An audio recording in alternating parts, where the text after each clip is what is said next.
titular reza así: sexo, geishas y vídeos para extorsionar a famosos.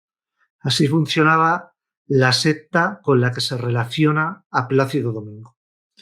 Ante todo, mantener la presunción de inocencia, pero os voy a narrar el tema este caso en cuestión saltaba en Argentina, pero como tiene pues ese nexo de unión o ese lazo con un ciudadano español como es Plácido Domingo, además un reconocido tenor, pues creo que es de interés, ¿vale? Así que os la leo porque es telita. Según la investigación, la organización empiezo de nuevo. Según la investigación, la organización Desbaratada en Argentina explotaba sexualmente a las alumnas, se apropiaba de los bienes de sus miembros y contaba con una red para lavar dinero, inteligencia interna y su propia financiera. Voy a hacer un pequeño relato y es que a Celeste la dormían cada viernes. Solo la despertaban para darle algo de comer. El sueño al que la obligaban terminaba el domingo, 2 noches enteras después, cuando el efecto de la medicación se disipaba. Ese entrar en descanso era el castigo y era a la vez la cura para calmar el yo bajo. Celeste no era la única alumna asaltada por ese fantasma.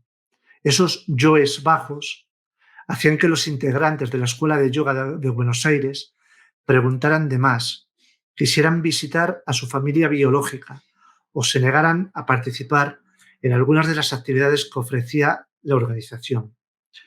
Para casos como el de Celeste, la indicación de los líderes era trabajar esos yoes bajos, así que les internaban en una clínica de su propiedad y les inducían al descanso.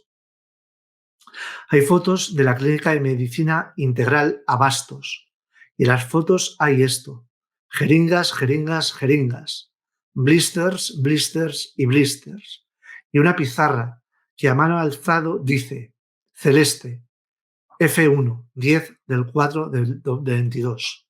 Dar la mitad de porción de comida. Todos los viernes por la noche entra en descanso, hasta el domingo al despertar.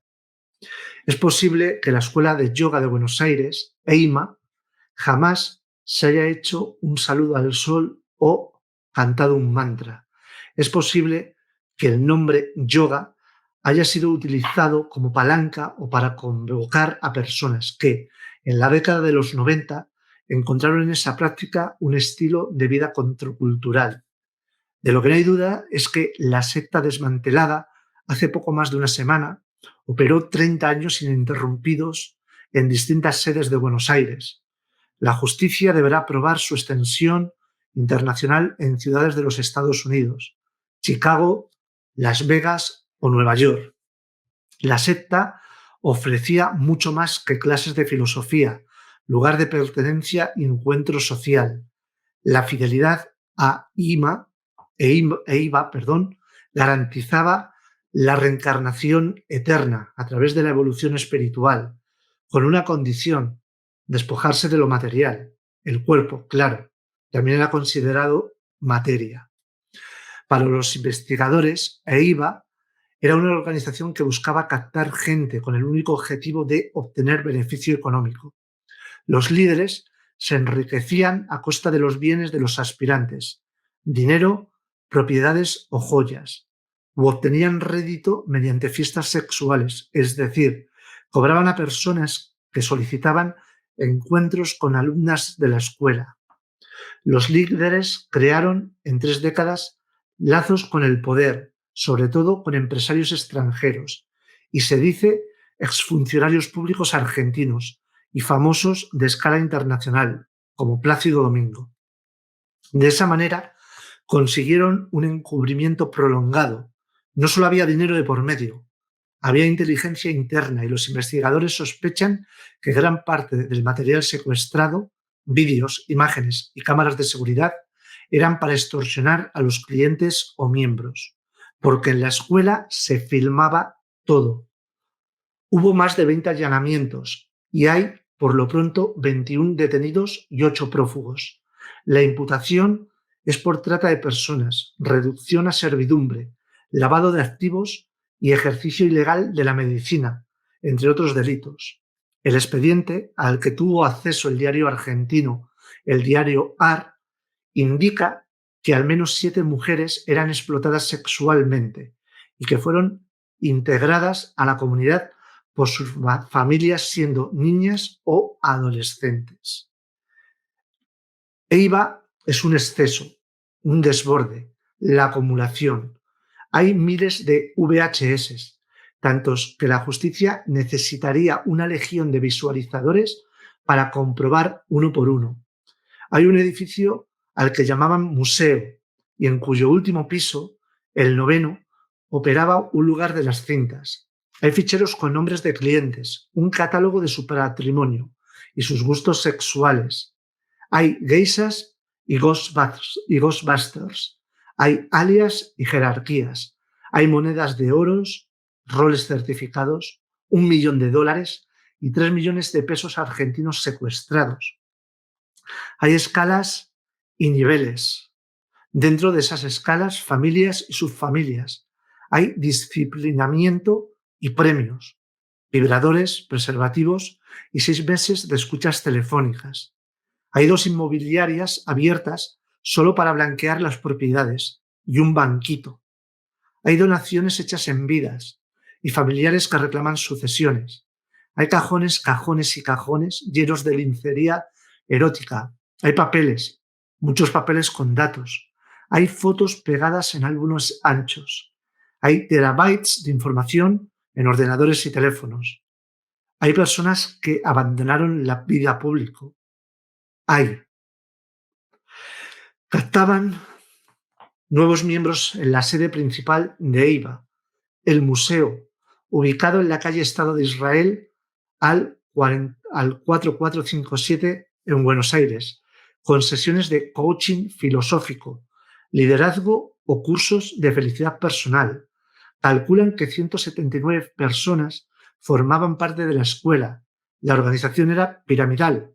Cuanto más arriba de la pirámide, menos personas ostentaban la jerarquía. La punta del triángulo era el líder, Juan Perkovich, un contable de 84 años que ha sido detenido. La pirámide estaba dividida en niveles. El más bajo era el 1, la base, el del plan humano. El más alto era el 7, lo más cercano a la espiritualidad. Para ascender en la escala, primero había que ascender en el nivel, así que el interior de la pirámide estaba subdividido en celdas. Se ingresaba como aspirante para subir informal y la última etapa era ser nombrado formal. Perkovich era formal 7, punta de la pirámide, el líder. Compartía el escalón más alto con los miembros históricos y con su hijo, el príncipe. Quienes integraban el nivel 6 eran los apóstoles y el de los 5 los genios. En el 4 alumnos y humanos comunes. Pertenecerían los niveles 1, 2 y 3.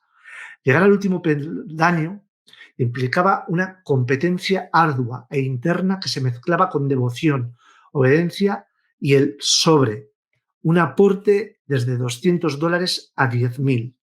Para ascender, los miembros debían participar en los talleres y leer cierta bibliografía con el compromiso de no divulgar los contenidos. Otra condición era que el aspirante tomara distancia de la familia biológica.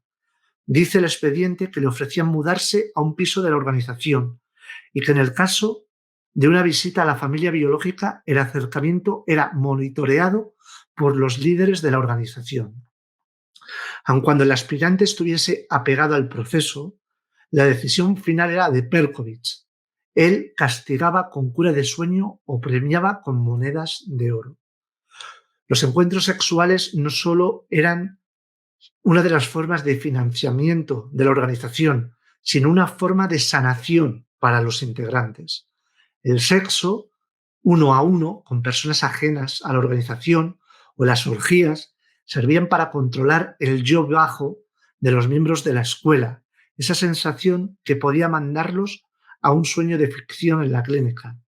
Pero además de colaborar con la evolución espiritual, ofrecerse sexualmente posibilitaba el ascenso de la pirámide. Como la secta cobraba en dinero o regalos, quien era explotado sexualmente podría ser premiado con una enviación en la jerarquía. Dentro del Heisado VIP, mujeres que entraron en la organización siendo menores de edad y que eran ofrecidas cuando alguien solicitaba sus servicios sexuales. Y había Ghostbusters, mujeres mujeres que seleccionaban y controlaban a las geisas. Eran también las encargadas de armar las ceremonias. Adriana Ruth González, alias Cosmito, por ejemplo, es la hija de Rubén D'Artagnan González, un violinista de renombre que integraba la escuela, fallecido en 2018, y amigo del tenor Plácido Domingo. Cosmito y Susana Maldelevich, alias Mendy, pactaban los encuentros. Como las Ghosts habían sido geisas, también aconsejaban a las mujeres que integraban el geisado VIP. Para ellas trabaja un hombre que oficiaba de chofer. Su tarea era cuidar y trasladar a las alumnas a los hoteles o pisos donde se concretaba el intercambio. Durante los allanamientos se encontraron varios pasaportes. Los investigadores infieren que estas gestiones se realizaban en viajes con fines de explotación sexual a Estados Unidos y Uruguay, pero a veces no había que moverse. En el 9º piso del museo, la sede central, la escuela tenía su propio hotel, un gran hall de espera, un mostrador a modo de recepción, una pared despejada, sofás y algunos cuadros. Uno ilustra un trío, 2 mujeres y un varón. Ladrillo a la vista en las habitaciones donde todo es rojo. Rojo es el acolchado, rojos son las cortinas, las lámparas, la alfombra. Y es que hay fichas de clientes. Son muchas y son idénticas. En todas hay un nombre y un apellido, el apodo, las empresas que posee, las prácticas sexuales que prefiere, cuándo y cuántas veces visitó el museo, cuál es su geisha favorita, cuál es su patrimonio aproximado. Y en cada ficha hay una meta que se propone a la organización. Objetivo, que compre un departamento en Nueva York, dice una. Para la justicia, los encuentros suponían una práctica de esclavitud sexual, en tanto las alumnas que se encontraban a disposición de los clientes en el momento y el lugar que ellos dispusieran durante largos periodos de tiempo. La explotación sexual, según las pruebas de las que hasta ahora se dispone, era parte de la estructura ilegal de los negocios. Pero había otro pilar, la adquisición de bienes de los miembros. Georgina Yvonne Hirschfeld, alias Petu o Petusina, se encargaba de repartir los bienes de los miembros que fallecían. Una mujer llamada Liliana pasó sus últimos días de vida internada en la clínica donde se hacían las curas del sueño. Convaleciente, firmó un testamento a favor de Marcela Sorkin, alias La Leona, que llevaba la contabilidad de la secta. Liliana murió días después. Los muebles y su ropa fueron repartidos entre los alumnos de la escuela. Para blanquear activos y ampliar ganancias, la organización abrió por lo menos 2 inmobiliarias. Una es Aznares Propiedades y la otra titulada en nombre llamativo, Salum Propiedades. Según la causa, está a nombre de Germán Javier Salum, hermano de Pablo Salum, un hombre que hoy tiene 44 años y que lleva 3 décadas denunciando públicamente a la secta. Fue captado por EIVA junto a su familia, pero escapó siendo adolescente. Consultado por este medio, desconocía la existencia de la inmobiliaria que lleva su apellido y que maneja su hermano. Hace año y medio, Salum formalizó la denuncia contra la secta en la Procuraduría de Trata y Explotación de Personas, Protex. A diferencia de la primera presentación de la justicia, en 1993, Esta vez tiene además de pruebas y argumentos la ley a su favor. Hace una década se modificó la ley de trata de personas en la Argentina. El consentimiento fue un cambio fundamental, dado que en ocasiones no se podía llegar a una condena, porque la víctima aseguraba que que había consentido la relación de explotación sexual debido a que estaba amenazada. Esa modificación les permitió tener una figura legal más cercana a la operatoria desplegada por la secta. Bea Group, una consultora fundada en el año 94, que de acuerdo con su sitio potencia el desarrollo personal y organizacional, dotaba de apariencia lícita a los fondos obtenidos por la actividad de la organización. Había además un estudio jurídico a disposición de la organización que brindaba asesoramiento legal e impositivo para procurar a las operaciones de la organización que no fuesen detectadas por los organismos estatales de control y lograr el blanqueamiento de fondos ilícitos. Dentro de la secta funcionaba una financiera, la que llamaban el Banquito, que presentaba o que prestaba dinero a los miembros y generaba deudas internas. También les ofrecía poner parte de su patrimonio en plazos fijos, que les rendía intereses mensuales. Eran dos formas de retenerlos en la organización. Es la tercera vez que la Escuela de Yoga de Buenos Aires es denunciada en la justicia argentina. Las dos primeras fueron a inicios de los 90.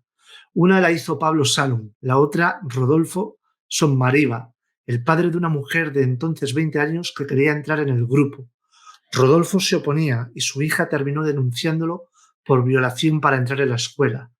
La investigación por la denuncia de Sommariva duró 10 años y vieron que era falsa. En el caso de la denuncia de Salum, el exjuez argentino Mariano Borges procesó a los mismos referentes de la secta.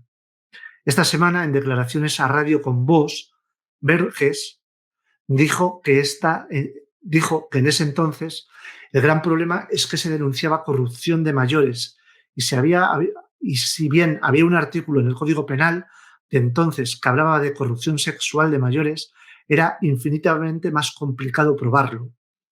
En la misma entrevista aseguró que hubo presiones de la política y de la misma justicia, un llamado del expresidente de la Corte Suprema de Justicia, el fallecido Carlos Fayad, para apretarlo. Agregó que los acusados usaban de forma puntual y efectivas fotografías que tenía con Carlos Menem, presidente de entre 1989 y 1990 y ministros y gobernadores de aquel periodo. Borges dejó la causa en 1995. La organización Human Rights Watch, el expresidente de los Estados Unidos, Bill Clinton, el Nobel de la Paz, Alfonso Pérez Esquivel, el titular de Abuelas de la Plaza de Mayo, Estela de Carlotto, dieron su apoyo público a la escuela cuando fueron denunciadas en los 90. Fue la protección con la que contó el líder Perkovich para esquivar a la justicia. Argumentó persecución ideológica. El Servicio de Paz y Justicia, de la que Pérez Esquivel es el presidente honorario, emitió el jueves un comunicado en el que repudia cualquier hecho delictivo vinculado a redes de tratas de personas. Pablo Salum, primer y principal denunciante, insiste: Perkovich esclavizó a mi mamá, a mi hermano, a mi hermana y a mí. Yo a ellos los voy a estar esperando hasta que me muera. Esto no va contra mi familia, sino contra la organización delictiva que nos arruinó la vida. Son especialistas en tratar estrategias para captar gente. Siempre quise que se terminase esto y tener una vida normal. La madre de Salum se acercó a la escuela por un problema de salud mental. Él tenía 8 años entonces y afirma haber sido testigo de la explotación sexual a la que era sometida su familia. A los 14, 6 años, después de haber ingresado en la comunidad, logró escaparse. Desde entonces busca a su madre y han pasado ya 30 años.